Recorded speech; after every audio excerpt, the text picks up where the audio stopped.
Have you seen those beautiful handcrafted flowers online and thought to yourself, wow, those are beautiful, but I don't know how to create those or even know how to get started? Or you might be the crafter that has tried creating flowers and they look nothing like you see on our website or online. Or maybe you're the seasoned crafter and you've made a lot of flowers and you're looking for ways to save time. You like those little itty bitty flowers that you see bunched together in a little cluster that are easy to add to your cards. If that's you, join me. We'll learn some fun, simple, easy techniques to using the Oakberry Lane blossoms. We'll have so much fun and we'll learn some new things along the way.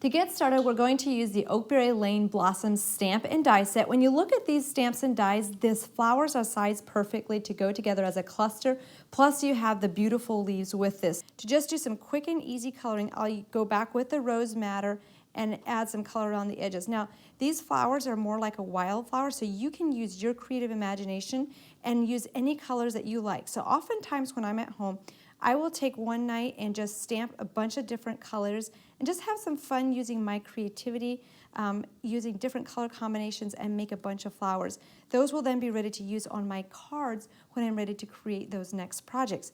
So once you have those beautifully colored, your next step is to shape them. Now we have come out with a quick and easy way to shape your flowers. So whether you're a seasoned crafter and you want to save time or you're somebody that's new, this right here is the answer to creating those beautiful flowers that have that detailed dimension, and you can get lots of versatility with this. So what I did is I took the flowers that were all stamped, die cut, and colored and laid them onto the mold. So we're going to lay this face down. Now, I personally prefer with this one to add a little bit of water, so just mist it lightly, don't flood it. When you're doing this, you can experiment. If you want to do a bunch of flowers at one time, you could do up to 3 layers of the flowers in the mold. So you'll just put the lid on top and then you'll run that through your machine and that will shape those flowers for you. So when you're running it through your machine, each machine is different, so you can reference to our mold compatibility list to see which one works for you. This one's just a tad thick, so I'm going to take my sandwich out and just run it through without. Sometimes I use it, sometimes I don't, just depending on the actual depth of my mold and my paper that I have on the inside. So I'll bring that out and see how that, if that has shaped it as well as I like. I love all the depth that that creates in a matter of minutes. Do you see all that detail? That's absolutely exquisite. All you have to do is dump those flowers out and you're ready to layer them together. How fun, how simple, and how easy is that? To layer the flowers together, you're going to want to do different variations. Here I did offset the flower petals, or you can use the same sizes. But to layer these flowers together, I like to use my stylus with my paper piercer and just add one hole to the center. Now you could just do this with glue, but I wanted to show you a quick technique with adding a stamen. This one, the petal just popped off. That's okay. That happens. When that happens, we'll show you how to fix it. So I'll lay this to the side. I typically do like to put my flowers together when they're dry, so you don't have as much issues with flower petals falling apart. So if you wanted to make your flowers that they're more flat and open like this, you would just push this up, add your glue, and that would be the start of the flower. But I'm actually going to show how to create this little cupped effect on your flowers, which is beautiful and just a different option for you when you're putting these together. So once you have this up, what I'll do is I will go ahead and pop this second one in. We won't worry about that broken petal to start with. We'll just bring this up. And I like to make sure that my hole is big enough so I don't have too many issues with my petals, you know, going back and forth. So I'm just going to add a little bit of my hot glue up here and then push your flower up over that hot glue so that it just kind of sets in there. And then I'll add a nice layer of glue all the way around these edges. And I'm doing it a little bit further out so that pushes that flower up. So we're gonna go ahead and push these petals up and just make sure that that is offset. So I'll just go ahead and push that up and just pull those in a little bit further in the middle. Just kind of pull those in. And the hot glue tends to set pretty quickly. So that is why I like to use the hot glue for flowers like this. If you have stringies, you can use your heat tool to take care of those. But then we'll just add a little bit of hot glue where that petal had detached, and we will reattach that flower right on the side, and you're good to go. So once you have made that flower, attached it together, it has that beautiful detail. All you need to do is just add your leaves, and you have a beautiful cluster like what you see here. To layer these two flowers together with multiple stamens, there's a special technique that I like to use. And if you're wondering how I clustered these flowers together, I actually just glued them on a piece of cardstock exactly like what you see here. And then I trimmed that cardstock away so it's ready to add on a card. So that makes quick and easy cards. So what I did is I took one wire stamen, so this is my little yellow one, and then I took 2 pieces of threaded stamen and used a little wire and hooked that through that threaded stamen. So here's my threaded stamens. I just hook that wire into it, and that gives me like that little kind of a thread and needle concept that I can pair these together and pull that through my flower. So I'll take that long wire stamens through the middle, and then I have that little kind of needle and thread one that's coming through. When I do that one, I like to make sure that I have a larger hole because I'm pulling through a larger thickness.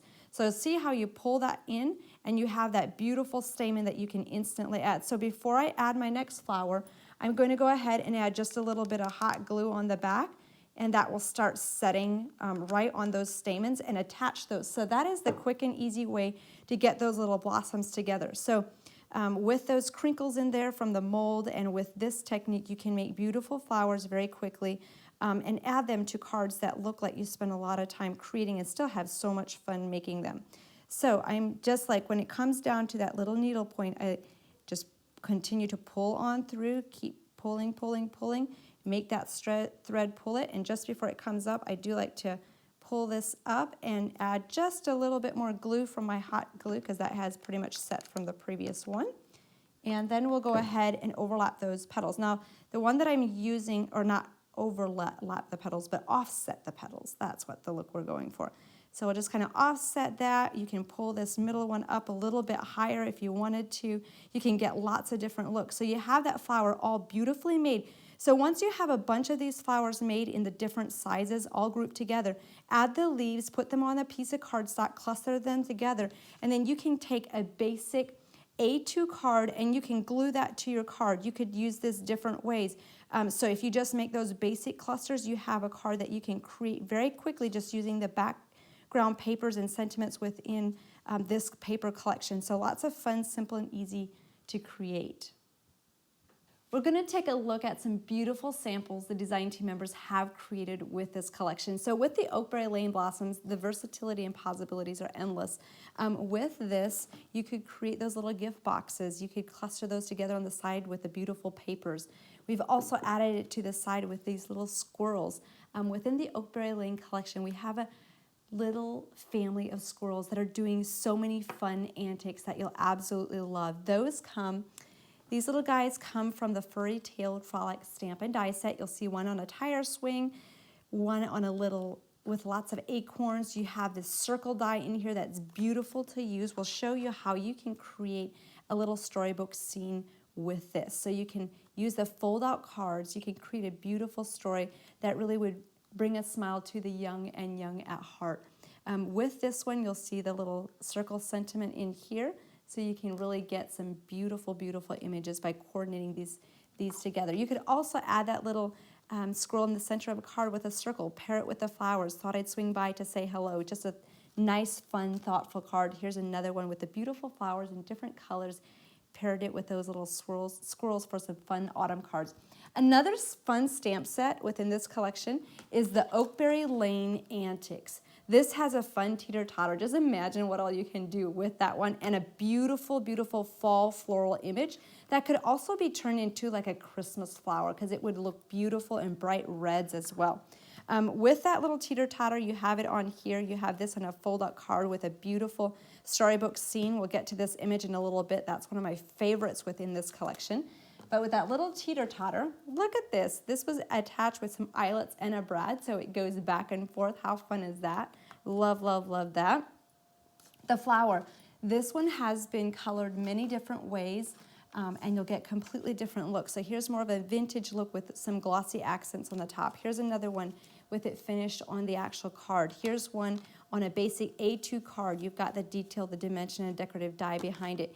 Here's the look of it on vellum, and here's one in a nice black and white image. So you get lots of detail, dimension on that, and pairing it with some little acorns for a beautiful fall scene, or you could take that off, turn it into Christmas, and look at this card that has a beautiful, fun scene on the inside. So our last but not least, we have the Oakberry Cottage and Sentiments. This is so fun. You can create little scenes within this acorn house. What I really love about this is this opening where that little acorn is sitting on the inside, and you have the opening on the outside as well. These cards will be listed online, so if you click on the product links in the video description, it will take you to a page that shows product inspiration that will have more details on how to create the cards that you're seeing. And then one of the last ones, if you're an altered artist, you love to create detailed, beautiful images. Here's an acorn that's really, really pretty. So you could just really go to town and make some fun fall images, fall decor and art as well. We have a beautiful paper collection that pairs with the Oakberry Lane Collection. So you have fun scenes that you can pair those flowers, you can pair those little squirrels and your furry friends, lots of sentiments, lots of fun colors for your fall inspiration. Those images can be cut out with a coordinating die, so you don't have to spend much time with those. Following these simple steps and techniques using the stamps, dies, and flower mold I used in this video will not only save you so much time, but will have you creating many different flowers that you will absolutely love. Have fun experimenting with different color combinations to create those cards that you will love giving to your friends and family. If you don't have these stamps, dies, and papers yet, make sure to get them ordered today. I've added the links below for quick and easy ordering. And if you would like to share your projects with us on Facebook, you can share those with us as well. If you haven't subscribed to our YouTube channel yet, make sure you do that and you won't miss out on our next video. Thank you so much for joining me today. I will see you next time.